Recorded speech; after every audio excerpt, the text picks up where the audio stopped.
All right, I had to do this again because it didn't quite come out right the first time. I'm still relearning software and all that stuff, so y'all just give me some grace on that.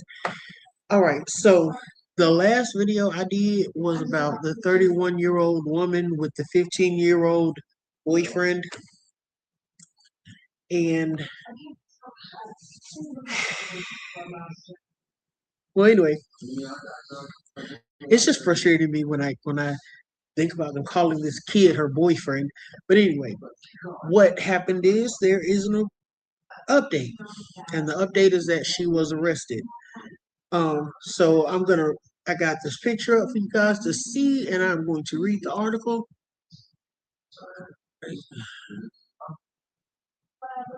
Baton Rouge authorities arrested a 31-year-old woman accused of driving her teenage boyfriend across state lines to hide him from police after he shot her in the face. According to a Baton Rouge Police Department arrest warrant, Charletria Thomas got into an argument with her 15-year-old boyfriend in December 2025. During the argument, the teen pulled out two guns and shot Thomas in the jaw with one of them. Baton Rouge Police Department added that Thomas was taken to the hospital and intubated due to the severity of her wounds. Police Police questioned Thomas after she was in once she was in stable condition, but she allegedly told cops she had not seen or heard from him. After she got out of the hospital, however, witnesses reported seeing Thomas driving the teenager around in a Hyundai Elantra. On December 31st, Mississippi Highway Patrol trooper stopped the car and found the two inside. The teen was arrested on outstanding charges of attempted second-degree murder, illegal use of a weapon, armed robbery and 2 counts of juvenile in possession of a firearm, as well as additional Mississippi charges. Thomas was arrested Thursday on attempted second-degree murder and illegal use of a weapon charges, as well as an accessory after the fact to both illegal possession of a firearm by a juvenile and armed robbery. Now, in the original article, it said they were looking for her as an accomplice, um, um, accessory after the fact in the attempted murder charge, which really blew my mind because it's like, how do you end up being an accessory after the fact in a murder attempt against yourself? That's some crazy work right there. Yeah, but I take issue with how they keep calling this 15-year-old her boyfriend. I mean, she's 31 and he's 15. That ain't boyfriend and girlfriend. That's victim and predator. And they did it in the first article, the original article, and I felt like they were just doing it to, you know, make people think, to kind of emphasize, hey, look at what we're saying. But the fact that they continue to refer to him as her boyfriend in the second article, that is disgusting. I mean, seriously, if hmm, if it were a 15-year-old girl and a 31-year-old man, they would have thrown the book at him. All kinds of statutory rape charges and whatever else they could throw at him. They would be trying to lock him away for life. I really don't understand how people don't have that same energy when it's a boy who's the victim, because boys and men get abused too. You know, we think about domestic violence, we usually think about a battered wife or a beat up girlfriend, and we kind of neglect to realize that men can be the victims of domestic abuse. Boys can be the victims of sexual abuse. And I feel like when men are sent to prison for something like this, they try to give them as much time as they can. But when the predator is a woman and the victim is a boy, it's like they give her a little slap on the wrist, like, oh, well, it's no big deal, you know. And then when it's a female predator and a female victim, they really, like don't sentence the female predator, anywhere near on the level of a male predator.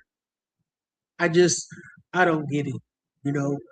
Um, I'm hoping and praying that this 15-year-old gets the counseling that he needs because he probably really thought they were in some type of relationship because he's a kid. She's probably been grooming or molesting him since he was 12 or 13 years old, you know? And what's really sickening to me is apparently, quite obviously, from what I read in the article, just filling in the blanks, people knew about this relationship. They knew that she was his girlfriend, or, and nobody did anything. Nobody did anything. Everybody saw something, nobody said anything.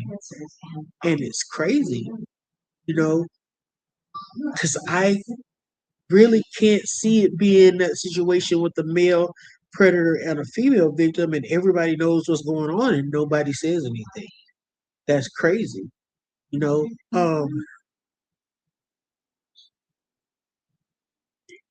I don't know. I really hope that boy gets the help that he needs, and I hope that she gets the time that she deserves.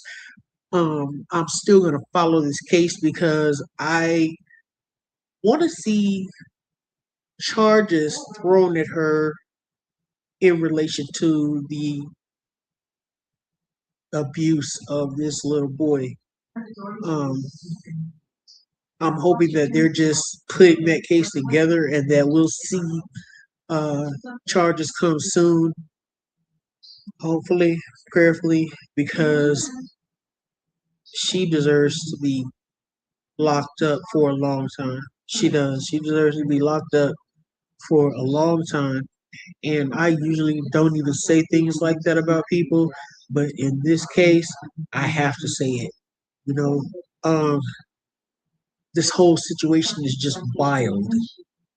I mean, he shot her in the face. She could have easily died, and yet she gets out and tries to help him escape charges. I don't know. What are people thinking nowadays? Like, what is wrong with the world? I don't understand it. I don't get it.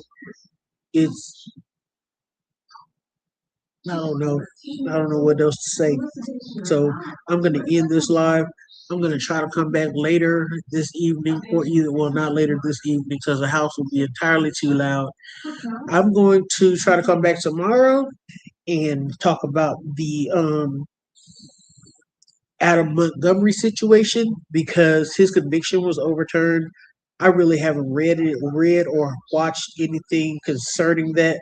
So tomorrow, me and you will both be getting informed about that situation.